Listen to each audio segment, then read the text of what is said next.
I want to start by making one point clear. The use of chemical weapons anywhere in the world is an inexcusable violation of international law, and the United States will not tolerate it.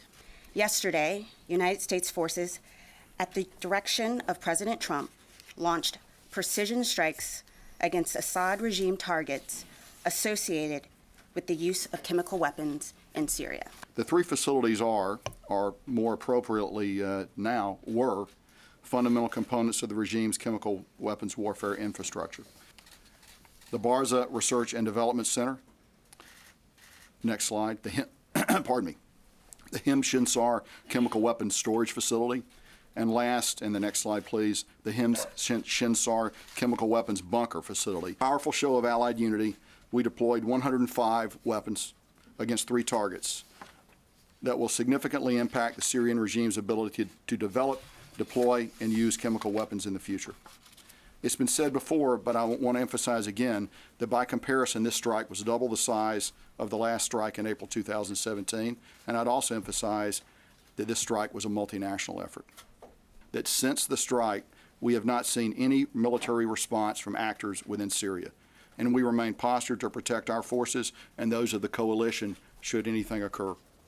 We're not aware of any civilian casualties now. The Syrians shot 40 large missiles into the air last night. Those missiles came down somewhere, and so we should just recognize that's a part of this.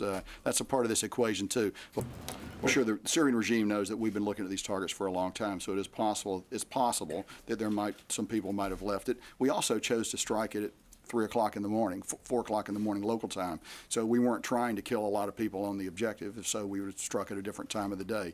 I believe, however, that there is material and equipment associated with each of these sites that was not movable, and that's the source of that's what really sets them back. And to go back to an earlier question, that's really the difference between striking an airfield and essentially a delivery platform and a research, development, and generation part of the facility. This is far more damaging to Syria. Expect any kind of retaliation? So I can't speak to that, but I can tell you that we're ready for it. We're postured both in the region and globally. We're on the balls of our feet, and we're ready for anything.